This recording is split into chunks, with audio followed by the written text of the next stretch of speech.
welcome to the UOG and GCC roundtable discussion. I'd like to thank you, Dr. Underwood and Dr. Enriquez from the University of Guam, and Dr. Okada and, Carmen Santos. Thank you, Dr. Santos, as well, for joining us in here this afternoon. You know, as leaders, of course, of our higher institution, you guys play a very important and necessary role, of course, in addressing issues that would arise in your campuses, and I feel that you play a key role in either correcting or improving, of course, your environment. And with that, of course, being said, is that there's been a recent discussion in the community, especially about sexual harassment. And when students who are in the campus and starts to feel that it's either unsafe or hostile, or that they're violence, then ultimately, our students can't learn, they don't feel safe, and may not even want to attend our institutions. And of course, we want to be able to try to protect our students. We want to be able to make them feel that it's safe. We want to let them know that the leadership of our institutions, take, of course, these concerns that's being heard or any incidences very seriously. And that's why, when that came about, I had some conversations with you, basically to look at the situation and allow the university and the college that if there's anything that needed to be done, that you start to take action. And my understanding is that a resolution was put together by the college, and we have a copy of that. The university has put a task force together and had, I guess, vetted the proposal that will go before the board. It went before the students. It's gone before your faculty senate as well, and it will go before your board. And so, and in this case, excuse me, we're not having an oversight or an investigation here. It's a roundtable to give you an opportunity to then, share with us, your initiatives, any proposals with the legislature, and then depending on where and how far this is, will go, then I said that a second series of roundtable in which we would like to invite maybe even students, community members, anyone interested, other than just the leadership. And with that, of course, I'd like to thank Senator Torres for joining me this morning, and I'm sure the other senators would join us, as hopefully, soon. But what I like to do with our agenda today is that maybe I'll just ask both of you if you can just introduce who you've brought with you, and then allow GCC to do a presentation, UOG also to do a presentation, and then we'll open it for questions and answers. And hopefully some of the questions, the answers that you'll be able to provide will be able to at least address maybe those who are present here today that may have any burning questions that would like to be answered, because I've taken basically a lot of the discussions that's been going on in the community and kind of formulated them into questions as well, because they're not privy to some of these questions and concerns, and not necessarily taking anyone's position or side, but more importantly is to actually frame it where that if anyone in the community has these questions, that they then can at least be their fears or concerns can be alleviated based on your proposal and of course your response to the questions. Okay, so we'll go ahead and start. We'll start on this side and work our way. So Dr. Okada, you want to introduce your team? So I'm Mary Okada, President for the Guam Community College, and I have Vice President Dr. Ray Samara and Vice President Carmen Santos here with me at the table. I will be the only one providing any preliminary information. We also have in the audience Jane Flores, who is our PIO, and Joanne Munia, who is our HR Administrator. Thank you. Dr. Underwood? Thank you, Madam Speaker. With me, we have Senior Vice President Dr. Anita Enriquez. We also have in the audience Vice President for Admin and Finance, Randy Wiegand. We have Louise Tovis, who's my Executive Assistant. We have Elaine Gogui, who is our EEO ADA Administrator. And we have Vicky Renasha, who's our Legal Counsel. Okay, thank you. So let's see. So go ahead then, Dr. Akata, we'll just have you make a presentation of your policy. So Guam Community College has an existing policy number 185, that was actually through this process updated by members of the institution, which included, and I'll just list the members of this working policy review committee or policy review working group, which included Jane Flores, our Assistant Director for Communications and Promotions, Apple Munia, our HR Administrator, Apolline St. Nicholas, our HR Personnel Specialist, John Payne, he is our Accommodative Services Program Specialist and Title IX Coordinator. We had Joaquin Roberto, Pete Roberto, who is our Criminal Justice Social Science Department Chair and a Certified Counselor. We had Mr. Greg Manglonia, Environmental Safety and Healthy Officer, Sarah Leon Guerrero, Education Department Chair, Debbie Duenas, she's a buyer in our Materials Management, Leticia Leon Guerrero, Program Coordinator for Center for Student Involvement, Dr. Christiana Santos, Human Services Assistant Professor, and Kelly Ann Cook, which is Student Representative. So each of these participants held several meetings and discussions regarding the update to Policy 185. This is not a new policy for GCC, and basically, based on our review process for policy updates, it is usually vetted through a task group or a working group that provides recommendations to update the current policies. And in the policy you have there, 185, you can see the series of review since the policy was first implemented adopted back in April 1994 in a series of revisions and reviews. The reason why we did not include specific procedures or rules and regulations associated with it is because in our most recent accreditation report in 2012, one of the discussions in our report specifically asked us or specifically advised us not to include procedures in our policy, primarily because every time a policy or a procedure needed to be updated, it would have to go through a similar review process. And so that's why it has been separated at the recommendation of our 2012 evaluation report from ACCJC. I have also compiled a list of all the different reports associated with how GCC handles preventing sexual harassment. GCC conducts sexual harassment training twice a year. The employees are required to attend 2 mandatory sessions every academic year, one in the fall, one in the spring. And it is mandatory for every full-time, permanent, or limited-term employee at the college. And the reason we make it mandatory is because there are certain training that we have to update all the employees on to align with our insurance. And so we use that opportunity to provide training to all of them. So this past year, we have a presentation that is made by our HR administrator on preventing sexual harassment, and I can provide these to you. And it's a PowerPoint presentation made available to all the employees. In addition to that, based on our United Educators Insurance, we now have access to online sexual harassment training, which we provided to our employees to take the online course and print a certificate at the end of the completion of that course. And so all the employees, 100% of the full-time permanent employees have completed that, and all the certificates are in file with the Human Resource Officer.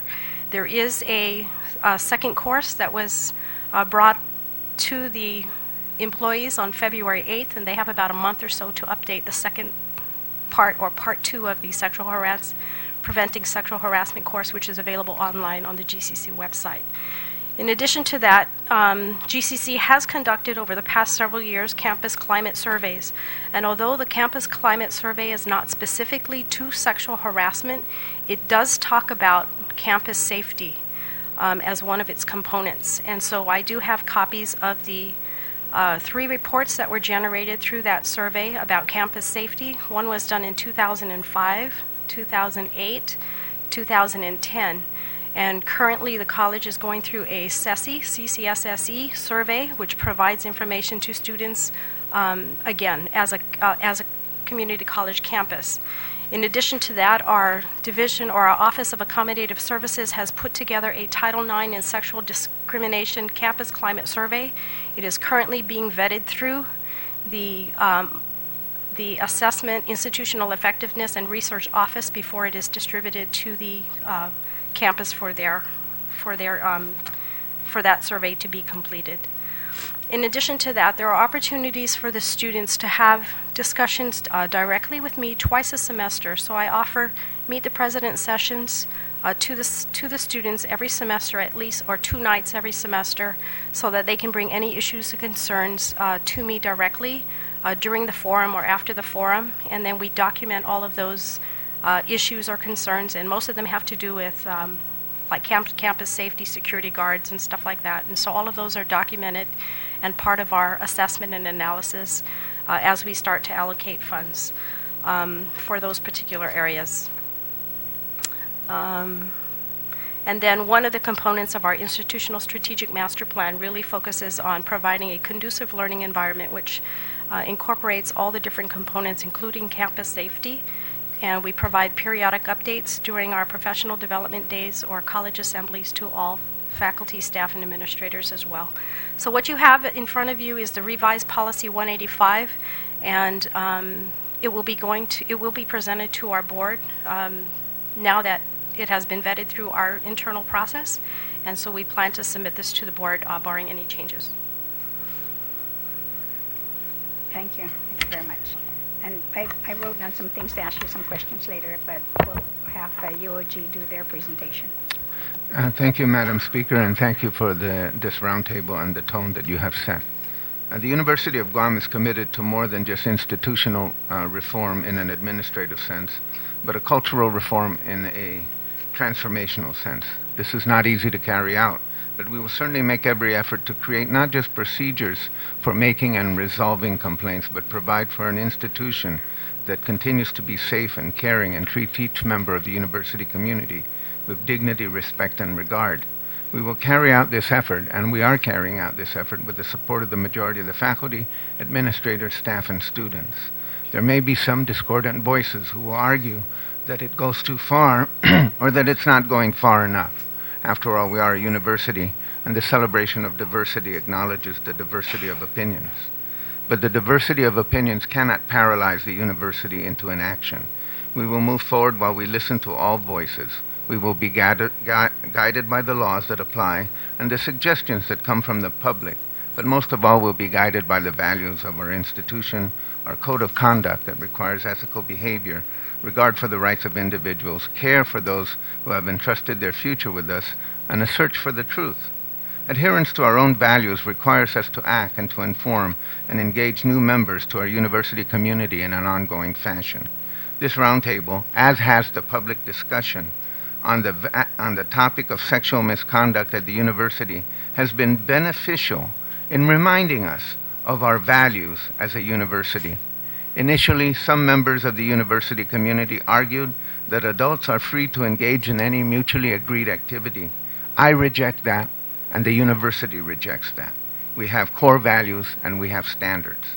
This new policy reflects these values and requires the university to act in accordance with our commitment to seeking the truth and providing for a safe and secure environment in which the dignity of each individual is acknowledged and protected. So we revised the UOG policy based on a nationwide review of policies in higher ed. If you remember, President Obama talked about 1 in 5 and created a whole environment where they were positing that 1 in 5 students were experiencing some kind of sexual misconduct. And then we formed the Sexual Policy Task Force in August 2015, and this is composed of all the constituencies, including the Faculty Senate, SGA, the Administrative Council, the Staff Council, and an outside attorney. We based our review on local law, federal statute, and best practices. The university community had a hearing on this proposed policy on February 17, 2016, and it is scheduled for adoption by the Board of Regents on a special meeting tomorrow. The key updates here is that we've updated processes. We've clearly outlined that there's no tolerance, zero tolerance, some people like to claim it, but we just say no tolerance. We ban amorous relationships at the undergraduate level. We have an affirmative consent process, which means yes, rather than the old one of no means no. In order for people, especially students on students, to engage in sexual contact, they have to affirm and give assent, affirmative consent, to each step of the process. We're going to establish protocols with the GPD and AG in order to keep our processes regularly informed. We have a much clearer process for reporting and filing complaints. We make a distinction between external and internal, those things which should go directly to the criminal justice system. We'll establish within the framework of that protocol relationship between the criminal justice system and the University of Guam, and we have identified the responsible parties and resources within our policy and within our procedures. No tolerance policy means that all complaints of sexual misconduct will be reviewed and are investigated, and appropriate disciplinary action will be taken against those who have violated this policy. This policy is the warning. There's no warning involved. This policy is the warning. The distribution of this policy to the university community is fair warning. The disciplinary action, as more than just a warning, will be taken against those who violate this policy. Disciplinary action can include suspension and pay, demotion, dismissal, or any action of this nature, depending upon the outcome of the investigation. An amorous relationship is defined as an intimate sexual and/or any other type of amorous encounter or relationship, whether casual or serious, short-term or long-term. The proposed policy forbids employee relationships with any undergraduate student. Employees are prohibited from pursuing or engaging in an amorous relationship with a graduate student under that faculty or staff's authority. Failure to report the existence of an inappropriate amorous relationship is subject to discipline under this policy.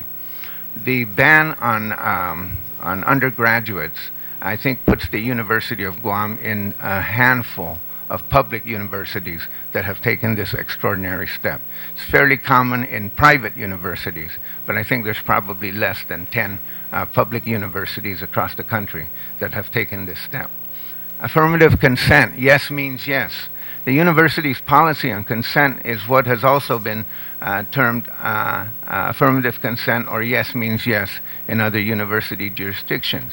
It means that it is the responsibility of the initiator to obtain clear and affirmative responses by words and/or actions which indicate a willingness to participate in a mutually agreed upon sexual activity at each stage of sexual involvement. This again is a very far-reaching step, and it attempts to regulate the contact that students have with other students. Protocols with UOG, we're going to establish protocols with GPD and AG. We're going to maintain regular contact. We're going to encourage reporting of criminal violations to criminal justice system by the victims. We're going to report suspected criminal violations by UOG directly to the criminal justice system. And now under Namasafo UOG, these are steps we're taking to make it an even safer campus. Yes. To operationalize the university's serious commitment to the safety and secure environment, learning environment for all of our students, as well as our employees, is that sexual harassment training is provided for all employees and students. In September of last year, UOG required all employees to complete the annual online sexual harassment training. This was mandatory. Live training on the new sexual misconduct policy will be provided for all UOG employees before the end of this spring semester. Beginning the fall of 2016, all students will be required to take the online training before registering for classes. We've already have in place the UOG helpline 735-HELP, which is a dedicated helpline for anyone who wishes to call directly to report any sexual misconduct. All reports will be considered private information and will be investigated.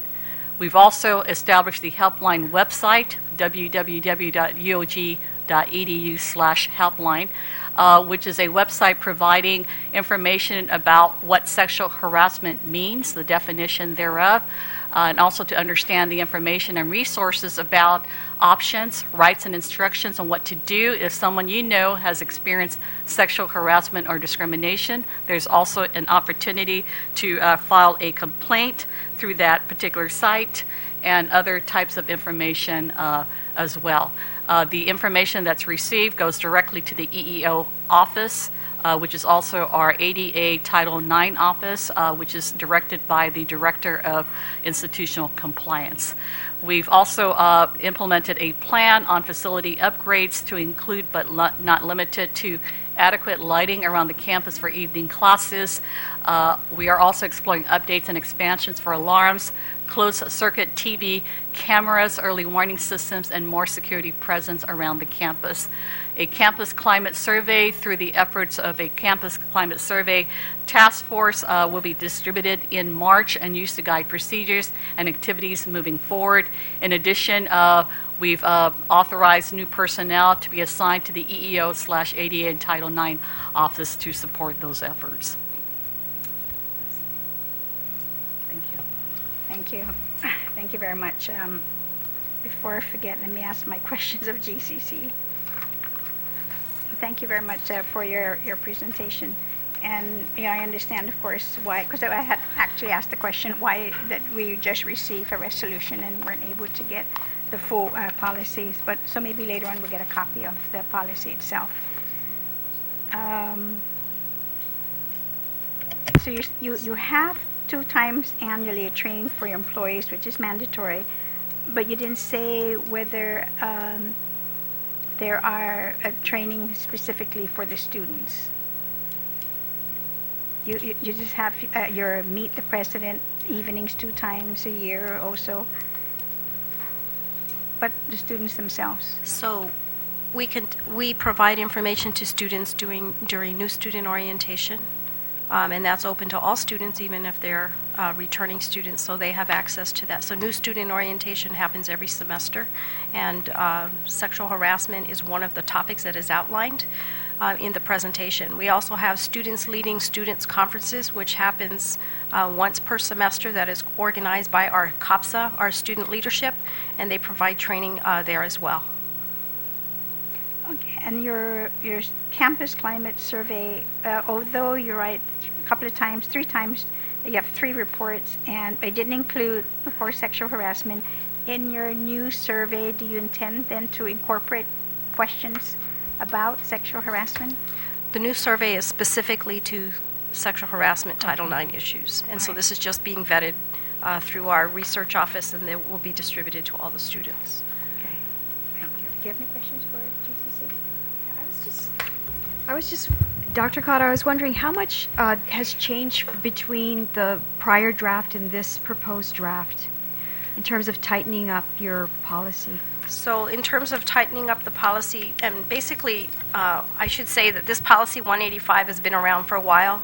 I've actually had 1 case in the last 5 years that we've had sexual harassment, and the employee was disciplined. And so the additions to this are really identifies the incorporation of the LGBT included in the that was recently passed. And so that's included in here, plus the affirmative consent, and the third component is the zero tolerance.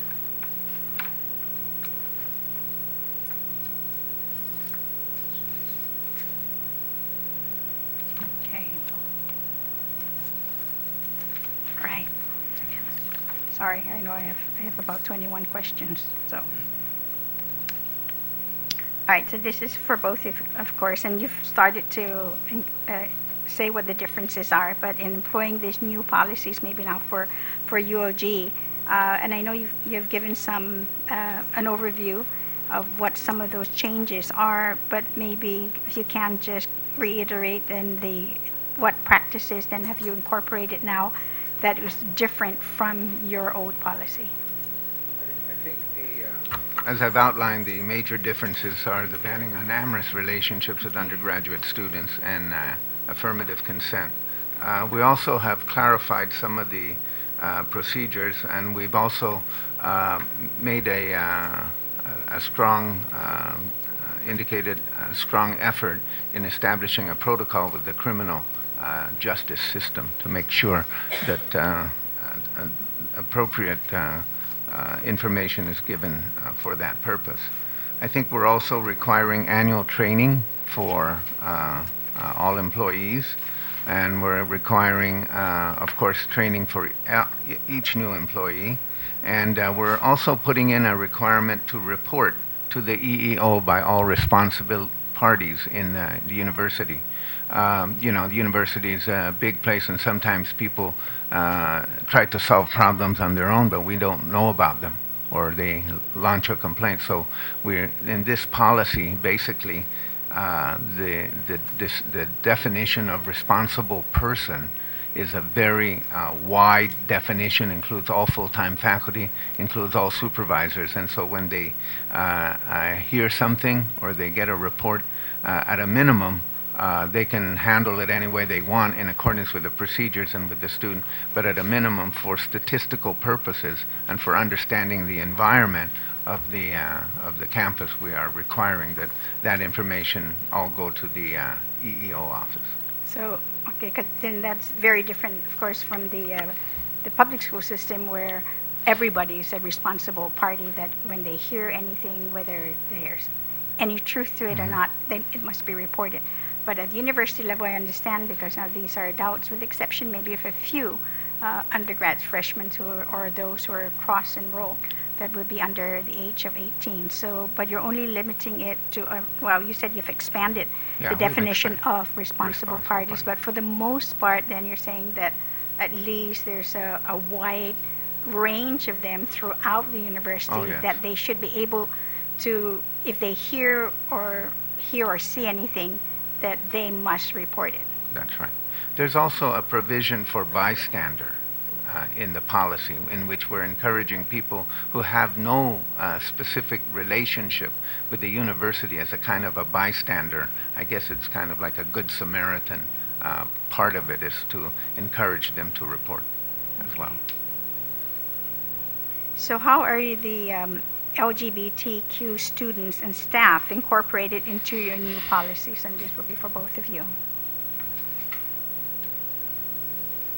Well, for us, it was always kind of implied in a discussion of sexual orientation and banning on gender discrimination. But, just actually in response to your question, we're actually going to change the policy going to the board and include gender identity in there.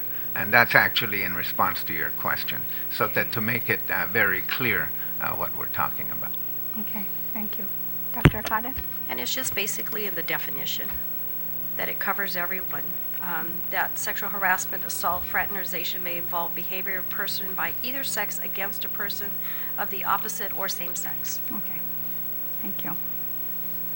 How does your institution handle incidents concerning a faculty member charged with egregious acts?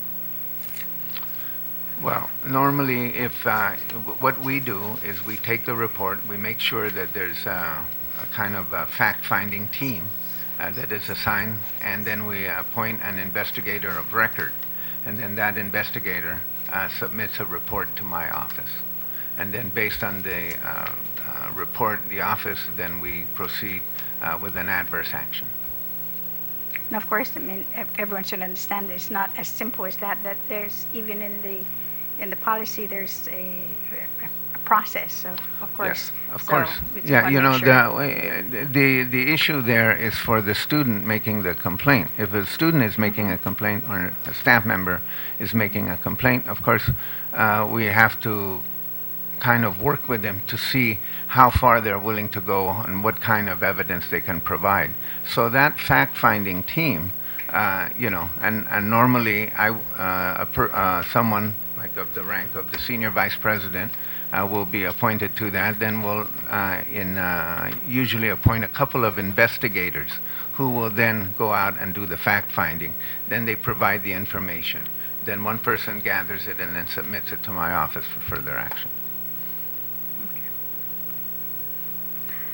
What special responsibilities do faculty or supervisors have under the sexual harassment policy? In our policy, by expanding them, the faculty to responsible parties, we're asking that they report everything that they hear or that they see. And of course, you know, some faculty members and responsible parties always feel like, you know, they can provide adequate counseling or they can help guide the individual who's making the complaint. But at a minimum, we ask that they provide the information to us. As part of this new policy, that's why so much training is needed, because we're going to have to train what it means to be a responsible party. I was just going to ask that Yeah, next that's question. exactly the You're right. point. The point is we're not just designating you a responsible party without requiring training as to what that means and what are your responsibilities as an individual to the institution and to the student or the individual making a complaint. Okay. Do you have any, what we call special responsible, you know, individuals in your campus also that will be tasked to do the same? So we have people that are trained in Title IX, and we have some folks that are trained to do the investigations. And in addition to, we have several certified counselors on campus. Okay. So I know you said twice a year you have, oh, I'm sorry, you Yeah, wanted to. could I just add to that, because I want to make sure that the responsibilities to report are clearly articulated. In this new policy, we have responsible employees, which are basically almost all employees of the university. And then we have campus security authorities, which are responsible for safety, and they actually kind of monitor the Clery Act reports. And we have a SART, a sexual assault response team. That's the team that is going to be specifically trained, depending upon the occurrence, that will conduct the investigation.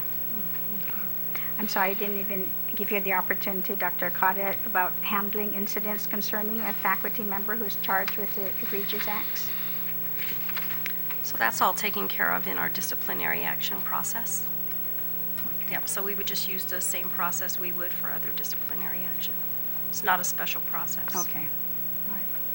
So in your institutions, you say you have 2 sexual harassment training a year 2 for the employees. for the employees? Yeah, Right. well, Okay. if they're a new employee, they're mandated to attend new employee orientation. And then we have 2 college assemblies per year that we do, mandatory training for all employees. And then there is additional training as needed. Supervisor training, you know, we do supervisor training periodically. And so usually that's included as a supervisor, you know, all these additional trainings that we provide for supervisors as well. Okay. And Dr. Underwood? We anticipate that, of course, as part of our, you know, regular meetings, it will come up as a topic, and that could be considered training. But right now, we're positing having annual training on an online basis and live training for any new employee, and that's a distinction we make. So I think the first requirement for online training we issued in September of last year, and that was 100% compliance. And we included everybody who was working at the university, whether on a part-time or adjunct basis or not. Can you describe exactly how that annual online training actually can happen? It's actually the same process under United Educators that's been described by Dr. Okada. Is there any way to kind of bypass a lot of it and get down to the bottom and click that, yes, I've read everything and move on? No, because it's all monitored. Just very want to make carefully. sure that somebody's not going to take a quick shortcut here. No, but some people, even though they give the right answer, they may not Okay, so there's internalize all it. right. Yeah. Is there any way in that online training that they're going through in which somebody, maybe the EO office or what have you, would be able to verify that, one is that they are providing the correct answers. If it's no, then must they go back and take additional Yeah. courses or what have you, training? Yeah, out? if you don't have the right answers, you won't pass it. Okay, so Yeah, that and it's through the work of the Mary knows this. It tells you, and you won't pass it, and you get your certificate after you successfully complete it, and it's monitored very carefully through the IT system. okay. Dr. Okada? So there's periodic tests after certain segments, and so you have to get a certain grade on the test in order to go to the next module, yeah. like it. And Yeah. so yeah, it does have that. One of the things that we did with our new mandatory assemblies was that we had everyone sign in, and we have everyone sign in. This is you're mandated to be here, so everybody has to sign in that they're there. And the agenda, it's on the agenda. So if we have a case and they say, well, I didn't go through the training. No, you were here on this training on this particular day. So we can collect all of that information so that if there's any issue as to whether or not you were there or heard what was being presented, we have the information available. So is this online training a one-time training? Because you have individuals who stay on there and retire there. Do you require that every year they go through this, or every so often? Well, we're going to require it every year. Obviously, the first time go around, we used the kind of United Educators approach. I think the next online training that we'll require will be tailored, and I think we have the IT capability of doing that with our new CIO, and it'll be tailor-made in accordance with our specific policies and procedures at the university. And you're mandating this for all Yes, all all employees, and including then, adjuncts. including adjuncts, and including those that you considered it was affiliated, not necessarily attached to your university building, but even extension buildings outside programs that they too would be required. Okay. And student employees as well. And student employees, okay. And so then it's going to be mandated, and the way to assure that everyone has done it is that certificates then would be given out for completion, and the certificates will be on file. Right. Right? And if that they've completed the and training. if you don't complete it, a letter will go into your file from me, and as a reprimand. And so we had to do that before a couple of people had complied with it last year. Okay. And then after that, then it's almost guaranteed that they would then go through the process then Right. to complete Right. it. Yeah. So everyone, both of you can say that right now, all of your faculty members, 100%. 100%, have gone through the training. And the certificate is in their personnel file with HR. Okay. And we include adjunct as well, because about 30% of our classes are taught by adjunct professors.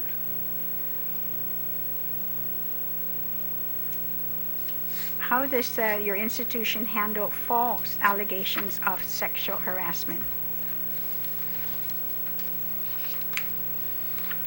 Well, under our policy, they're actionable. You cannot. Obviously, if you're submitting a sexual misconduct allegation, and you think the facts are true and they turn out not to be true, that's not a false allegation. But if you knowingly submit false allegations, that's actionable. So you're then subject to adverse action. Okay, because I just don't want anyone to feel that they were worried about having to report it, because it may not be totally, true. But the intention, of course, was to That's true. not to give really false Yeah, information. if you knowingly give Yeah. false information, that's a distinction between giving information which, upon investigation, turned out not to be true. What is the policy for follow-ups on previous sexual conduct reports? And specifically, I know GCC said that 1 in 5 years and disciplinary action was taken against the employee. There was a 2014 report that there were 2 stalking incidences and 1 fondling incident. So what is the follow-up policy on this, and any sexual conduct reports? Well, those two, the incidents that you're referring to are, I think, based on the Cleary report, and so the stalking incident involved a student who was being stalked by a person not affiliated with the university, not a fellow student, and one incident occurred off campus and one occurred on campus.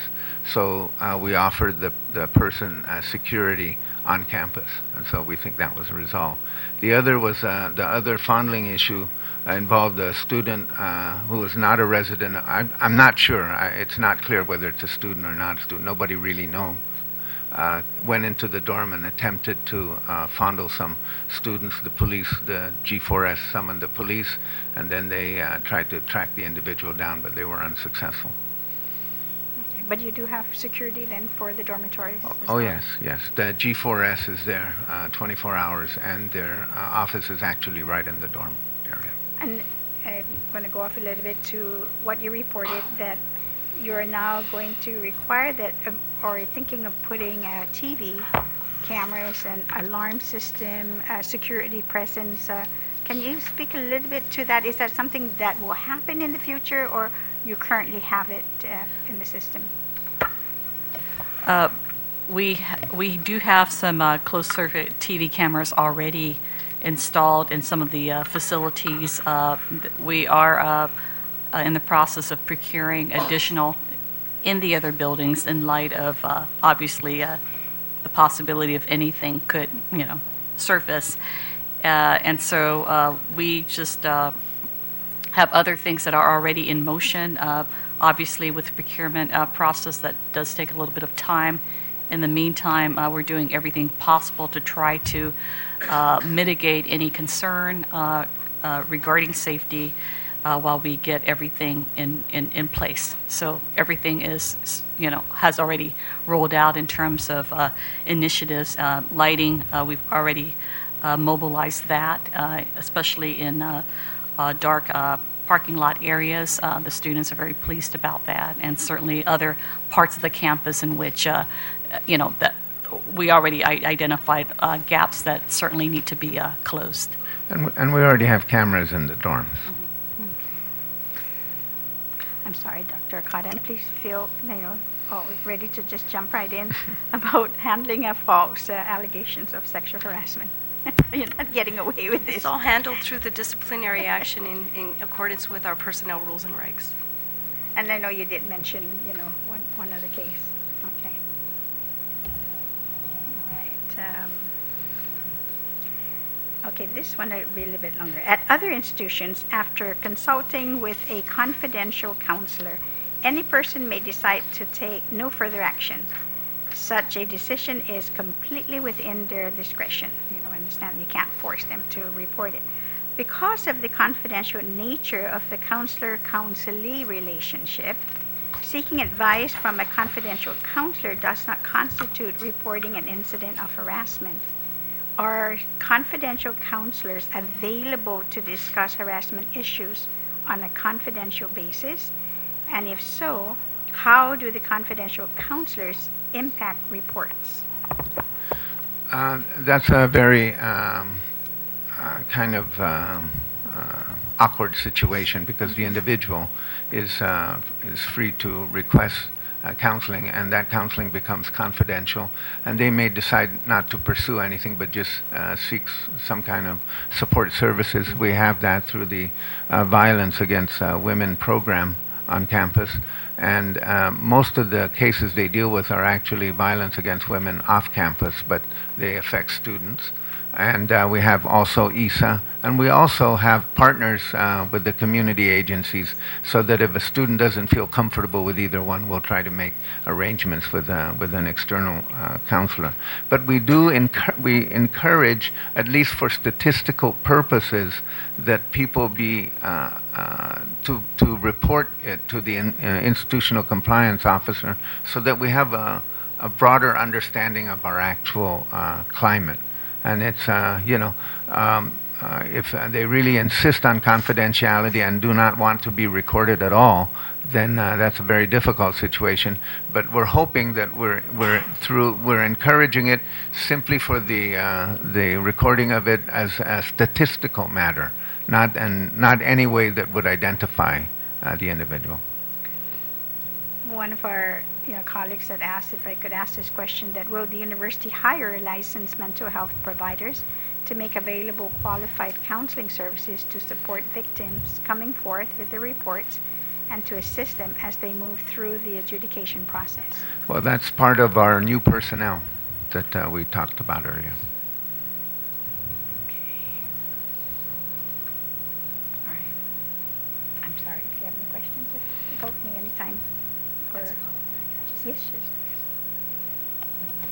Dr. Underwood and Dr. Cotta, I was thinking, as we were talking about, the speaker was talking about that, what came to mind was cultural sensitivities, and whether in developing these policies and reporting requirements, there was some consideration for some of the cultural nuances of the students that might have to be factored in, because there's some, we know that in some cultures, certain types of practices are, although wrongfully, are acceptable or considered the way it is in their cultures, and whether that has been some level of counseling perhaps has been considered in not only training them but dealing with their reactions to these types of policies. Well, it's a diversity issue. Yeah, well, it is an issue of diversity, but the issue of diversity and the issue of core institutional values, when they run counter to each other, I would err on the side of the core institutional values and use every available culturally sensitive method to communicate those values. And I think that's the route to go, because and frequently people use culture as an excuse for what really is bad behavior. And so I'm not personally, I'm not very open to that, and I don't think very many people at the university are. Although this doesn't mean that even in the context of the Violence Against Women program, even in the context of the ESA psychological program, deliberate effort is made to address culturally sensitive approaches to providing services. And that's different than trying to say that we ought to have a different set of values and rules for each culture. That's a different issue. Yeah, but a very important one. But what I was getting at was how do you get the message home when there was a mindset, and that was kind of what I was alluding to. Well, I think that's the role of education. That's what we're in, and that's why I think that it's really important that the sexual harassment training and the sexual harassment policies and the regard for the individual and the assertion of how to navigate a process of filing a complaint is a skill, and that just doesn't serve the student well during their career at the University of Guam. It's for the rest of their lives, because sexual misconduct goes far beyond what happens at the university. It's in the community. So we see this as an educational process, and so we feel very strongly that should be part and parcel of how we see what it means to have sexual harassment training, and to empower individuals with those kinds of skills in order to be able to deal with difficult situations.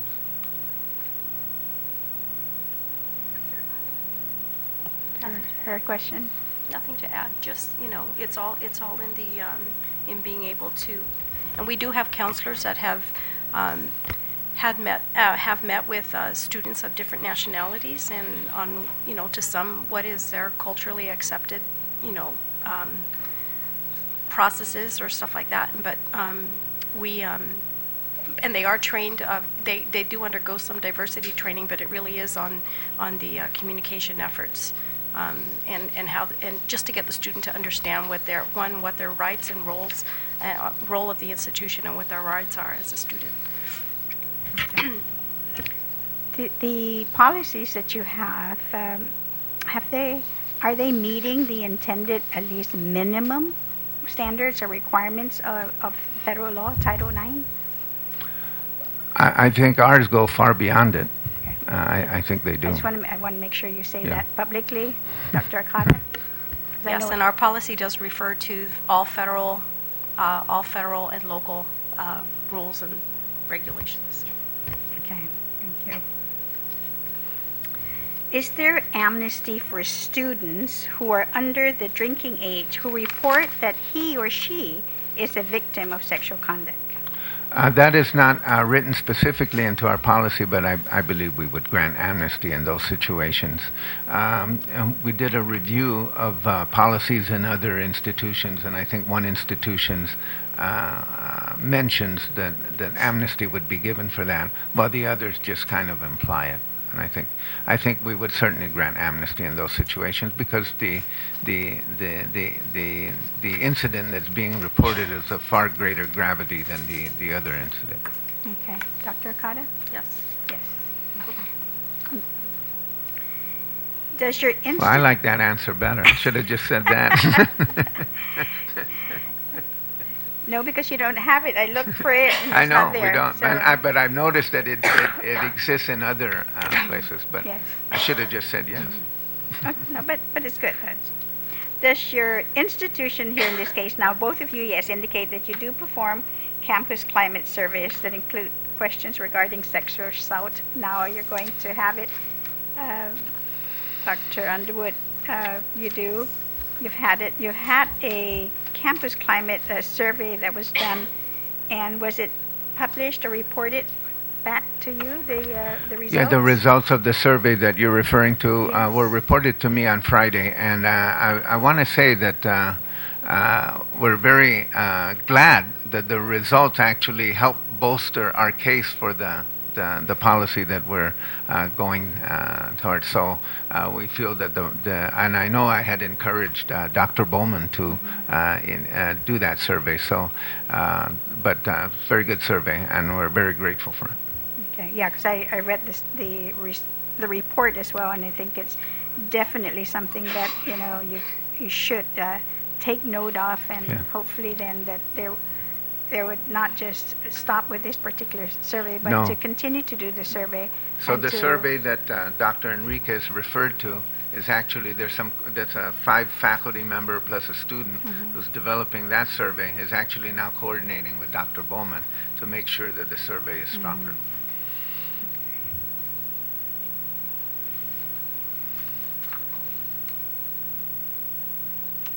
Okay, so, well, the one was, the follow-up questions was how often then, so this you would do annually, both of you, Dr. Okada, the climate survey will be done annually, and Dr. Underwood? Yes, Annually.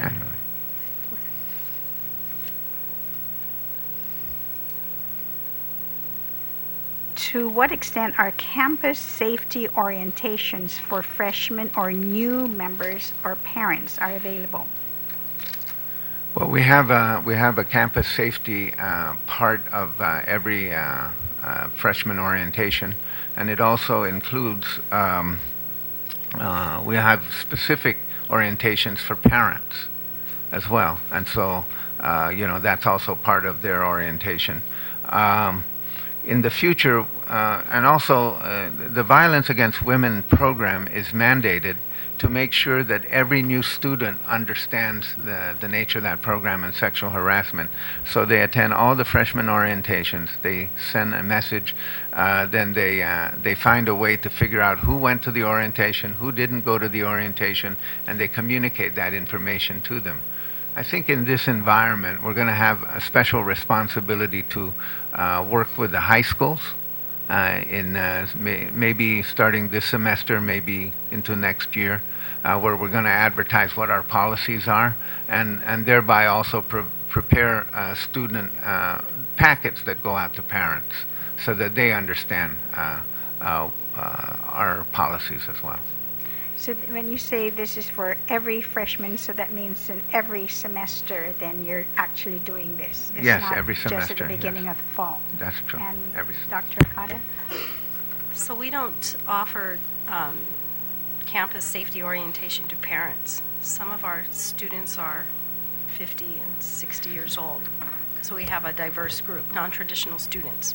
But we do conduct new student orientation every semester, and that's open to all students, not just the incoming students. And then we are in the process of implementing campus safety orientation to specific classes on campus so that they're aware of what to do in the event of an emergency and stuff like that. So we're doing specialized training with students throughout the year for students. Are both of you doing this, faculty members doing this or staff doing this orientation, or is it like GS4 who's doing this campus safety orientation? Ours is conducted by our safety administrator. Yeah, ours is conducted by EMSS, Enrollment Management Student Services Unit, and they normally coordinate that with the safety officer. Speaker Wampat, one thing though is we do have it is available on the GCC website what to do. There is like a placard that we put on the GCC website so that in the event the individuals want to download the presentation, it tells you what to do in specialized emergencies. And so we made that information available to all students all employees during our college assembly. Instead of passing out hard copies to everybody, we told them where to find the information on the GCC website. So they're able to respond, who to call under certain situations. And it's only on your website. Is there any place else on the campus? It's on the door, emergency exits. We have in every building. We have it in every building. We're in the process right now of finalizing or almost finished with our installation of our fire alarm mass notification system on campus. They're finalizing the last two buildings, and so once that is completely activated, then the whole campus would be networked in terms of mass notification for any emergency. And I just wanted to add, Madam Speaker, that as part of our orientation as well for freshman students, the EEO office, our institutional compliance officer is there, or someone from their office is there as well.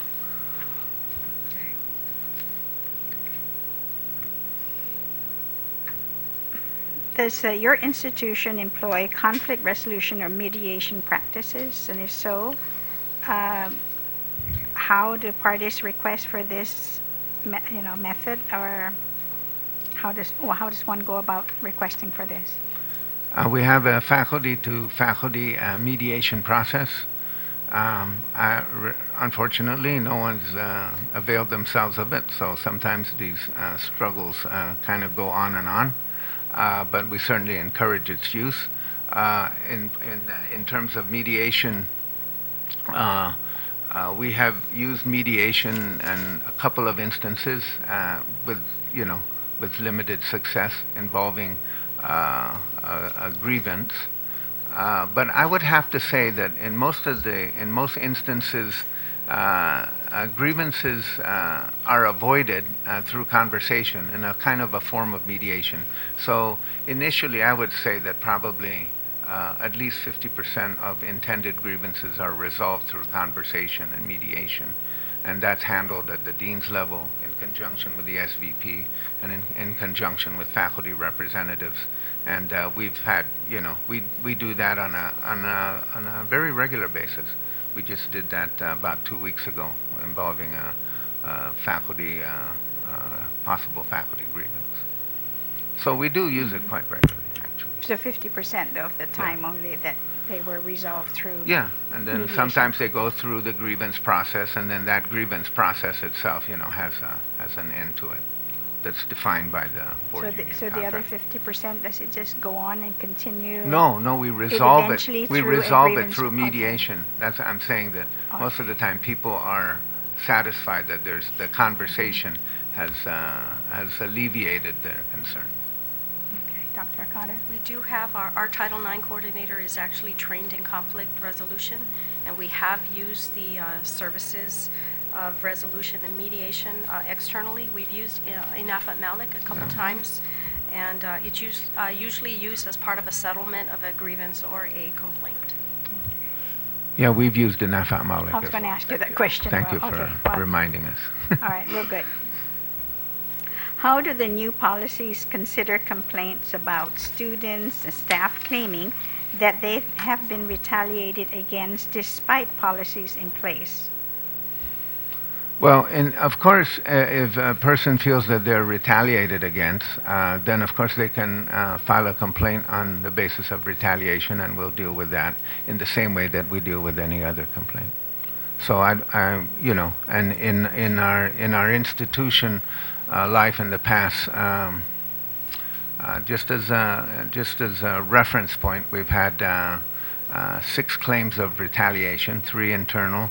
All were dismissed. 3 external, meaning they went to EEOC. 1 was settled, 1 was dismissed, and 1 is pending. Okay, so right now you have 1 that's pending on 1 that's pending. Right. Dr. Okada, and you? I don't think we've had any issues, maybe for the last 9 years, I don't think we've had any formal complaints on retaliation that I'm aware of. Okay.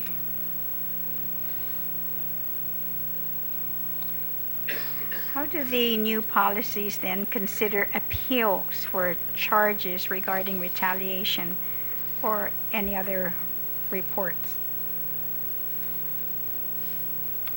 Well, I think Appeals, I think it's handled in the same way. There's no new. I can't think So, of a new. It's, You're right. So all these cases that you've mentioned, the internal and external Right. cases, that they've gone through the entire process, but they've just been settled, or do you have any that's not settled and is going through an One. appeal? That one only? Just one. Okay. And it would go through the process according to your policy right, as well? right. How does your institution remain impartial in decisions based on reported retaliation? Well, I think that the way that we handle the charges of retaliation, obviously we bring in, our institutional compliance officer is by nature supposed, trained to be impartial. We have various administrators who kind of oversee each other. I don't, and of course, if there are any conflicts of interest, those have to be disclosed. What if they don't disclose the conflict Well, then that's actionable against the individual who against the didn't disclose individual it? who doesn't disclose a Yeah. conflict. So I think it's important that, they are not, biased Absolutely. when they go into this. Okay. So how do the new policies impact current cases that have been reported? This is the new policy now. Yeah, Under under the new policy, I don't think it would change the one that's pending because that one is pending external review. It's external to the university. It's at federal EEOC, so that has to be resolved. But we're certainly mindful of it, and I think that we'll try to work with any new issues concerning retaliation.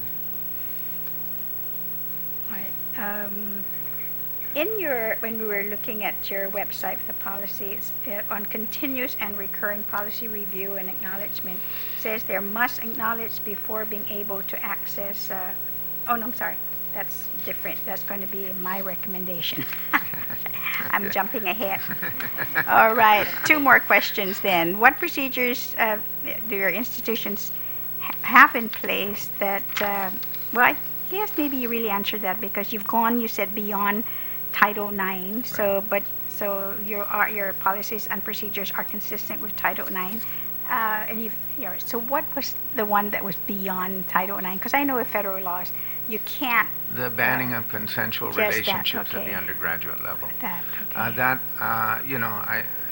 I may be contradicted on this, but that's fairly standard in some private universities, very unusual in public universities. Mm-hmm. And so we've looked at our peer institutions. We have a set of peer institutions that are similar in size and scope to the University of Guam, and none of them have that ban. in the newly UOG helpline, what will be the necessary steps to ensure that the helpline is fully functional 24/7, and you have staff, of course, qualified staff to assist individuals? Yes, I think they're undergoing training on Friday, and we're working under the assumption, which we found out later to be not true, that we couldn't get a cell phone, but apparently we can. So thank you, Guam Legislature, for that. So that way, that responsibility on a 24-hour basis can be rotated amongst administrators who are trained for this purpose. And that's the solution to that. Do you have any other questions? Well, let me see. I'm going to quickly try to go to your policy because there's some questions that I wrote when I was reading it.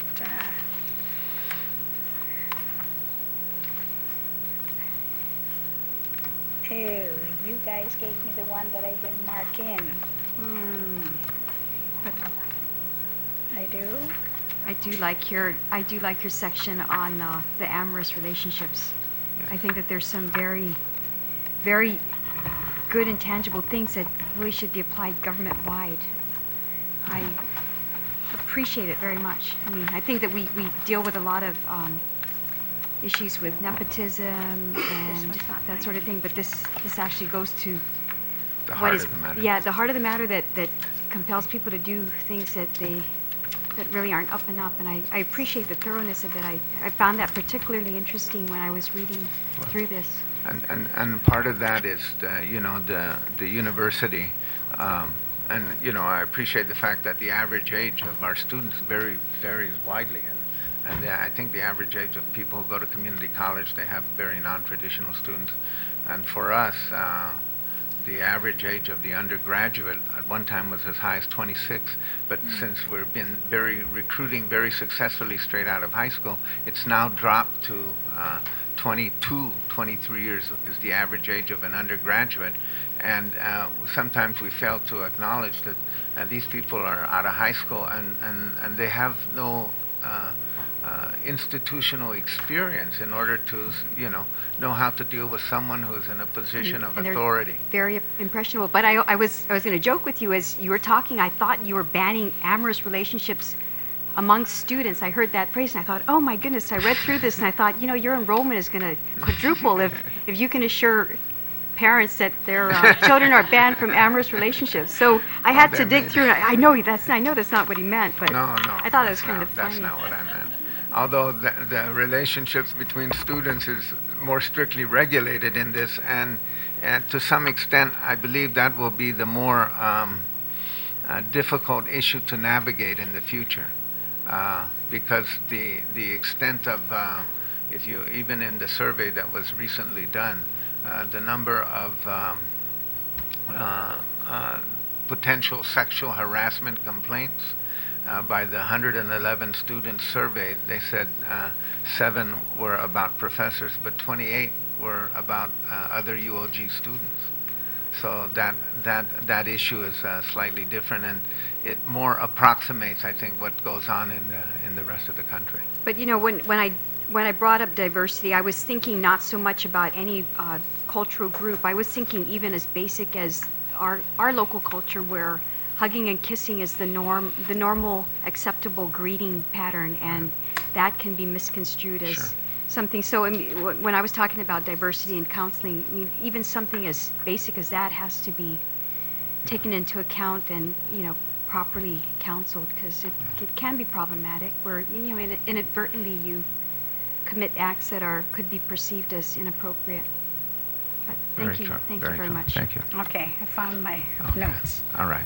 On page 17 of your proposed policy, the draft policy, and I was reading the different complaints, against students, against faculty, against classified employees, and all of them, with the exception of the students, is that my question would be, why is there no appeals for students, against students? And then the other one that really I was kind of baffled by because I would think if anyone who would need an advisor, whether it's an attorney or some other adult, that the advisor are not permitted then to speak or participate directly, with the Student Discipline and Appeals Committee. But it does, the faculty can have an advisor or a lawyer. Staff can also have, classified staff can also have one to also speak on their behalf, but students are not allowed. And I would think of all people that the students should also be allowed to have an advisor or an attorney speak on their behalf. Why is that different for students? Let me check with my legal counsel. I'd never thought of that. Can Yes, with you. Can you please come and speak into the mic, please?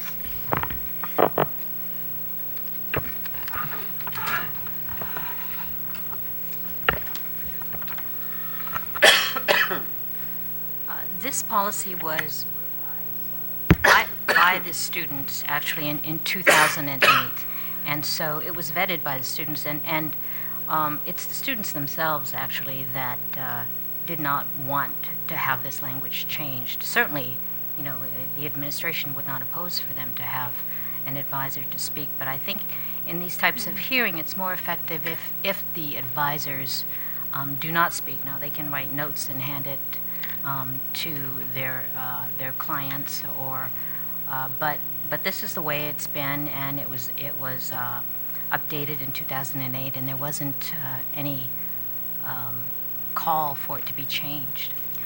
Okay, so I can understand that. But now that you've in this task force that you've put together, you said you had one student member, and I'm wondering now that since 2008, we're now 2016, 8 years later, whether there could be then a change of heart or now a reason to do this. I just would think that it will be fair and equal for everyone with our students, and with our students especially because they're inexperienced. They're not as vocal maybe as some of, or feel as comfortable or experienced to be able to defend themselves, and the adults are much more experienced and may go without one. Maybe it's because their jobs might be on the line, but not necessarily students. But I'm just thinking that just to speak on their behalf if they're unable to. Okay, we'll That take that. maybe they could write something that I waive, of course, my right to an advisor or an attorney or what have you, but you're just protecting yourself. I would Okay, think. we'll address that with the students, in advance of our meeting tomorrow.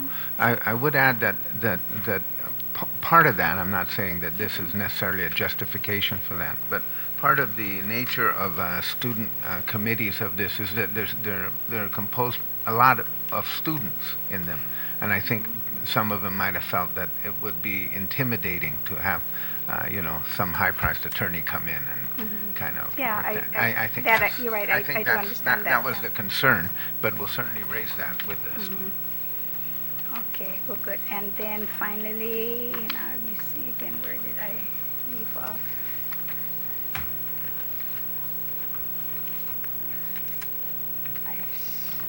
And Madam Speaker, if I might, I think you raised the question of an appeal process for the students. Yes, I have. And there is one available. If it's missing from there, we Yes, should put you're right. language in there. It's not, and that was the page that I gave you, that it didn't indicate what the appeal, if there's an appeals process for the students. Okay, there, thanks. Now, I think you know fairly well that I wouldn't do anything to jeopardize the institutions in terms of your accreditation. I've been here in this legislature at the time, yes, when WAS came out and provided a report citing the legislature for interfering and citing and name the governor as well for interfering in the governance of and the autonomy of GCC and UOG and GCC, but not specific to GCC. And that I've actually had been working really hard to try to protect at least the institution and your governance with, legislation in terms of the selection of board members, because normally, yes, board members serve at the pleasure of the governor, and they could very well decide on some of the policies based on the appointing authority. And and apparently that has been really working very well, to the point that WASC has even considered recommending that particular process for other institutions, which is good. And I'm not about to start to interfere. And please don't take what I'm going to say, because it's what I mean. The fact that you've done a lot in terms of your policy, and just reading it, I just felt that there might be some recommendations. Whether you take it or not, I'm not going to go after the university and the college. I'm not going to write legislation to force you to do this at all. But the one recommendation was that the appeals process for, the students, considering that, allowing them to have maybe an advisor, and they could sign a waiver if they didn't want to. The other is, and I think the biggest concern, I know some of my colleagues, is that, and you've indicated that they are training for faculty and staff, that you can go online to do this. There's some orientations for students as well. And one of the things I know that normally when you go into websites to see and to read, and then you have to acknowledge, and you've indicated that it's not as easy then to bypass all that. So that's, and I'm glad then that you did that, because that was one of the things I was wondering whether it could be done, is that every time someone goes into your website, automatically, regardless how many times, if they went to it 10 times in a semester, that each time that they go there, they're going to see this information, the information that, your post that you want to post throughout your campus, like GCC, you have it in all, your doors.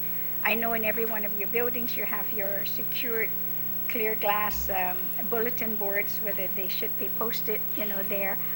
And and then same thing with your website. So that's something to consider, because I know that there is a concern. Sometimes you might see it's an overkill, but when we see it and hear it all the time, then eventually we would know that we should take action. You've indicated that here in your policy, that you're encouraging everyone, that what they hear, what they see, and what you can do to even try to assist, a student that might be in that situation. So we want it to be almost second nature, to everyone on the campus. So there should be this inconspicuous, conspicuous posting, throughout the campus. And I don't think it would take so much away from whatever anyone else is, wanting to use the bulletin boards for, or, even your website. And then a conspicuous online access to the Clery Act also, because when we went into it to kind of, maneuver our way through it, and it was, sure, because we were really looking for it, so we knew where to go and all that, but it was really at the bottom of the screen under security. And so, no one's really going to be astute to be able to say, let me click into that button to see what it is. So maybe again on your website that is something again to make it more, I can't say user friendly, but somehow easier and conspicuous again for everyone then to access the information there. Well, those are excellent points, and we are going to make every effort to do that. There's been a number of suggestions already made, in addition to, of course, putting posters up, using things like bookmarks and handing out cards and running contests and things like that, which all require, every contest we have, what do you know about sexual harassment? And that's one of the entrees into participation in the contest, so that it's not just all a kind of sour or somber activity, I should say, but it's actually part and parcel of our institutional culture. I think you'll really be pleased with the website that's being revised for this, and we're also going to announce a UOG app, that's going to come out in a few weeks. So all of that is going to allow us to have the opportunity to purvey certain messages at certain key times, and I think but I absolutely agree with you. I think that's a very important part of it. Thank you, and I appreciate, of course, you taking the time to do this and being very patient as well, with us in terms of, working with your institutions to allow you the opportunity to put your proposal together and to vet it through your community, and of course to bring it before your boards to be adopted.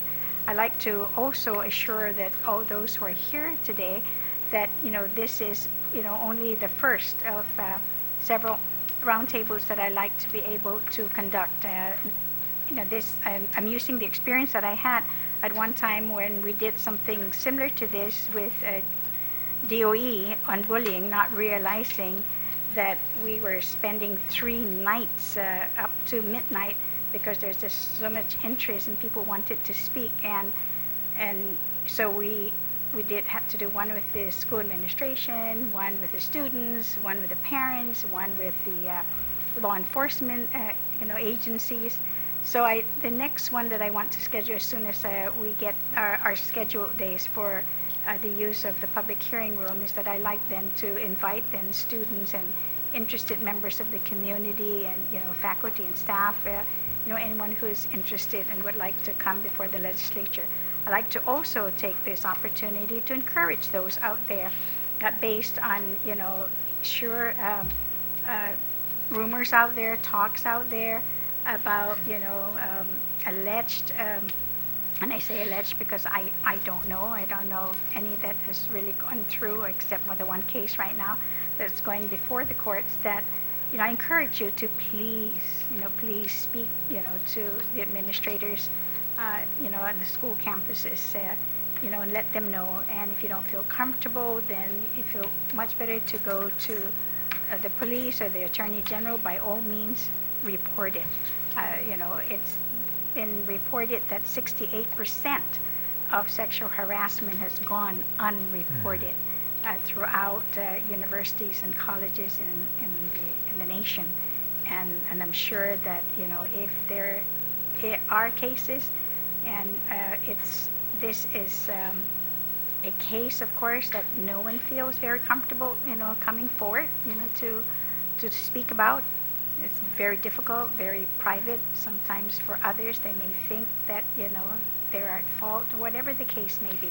I just want anyone out there to know that at least from what I've heard from you, both from GCC and UOG and your administration, that you're going to do everything possible to address the issue, to revise the process and procedures to make it easier, and that you do have services, because I've read both of you have listed all the laws, local laws, federal laws, any orders out there, policies as well, that you must adhere to as institutions, higher institutions, and that this is not something you're going to ignore.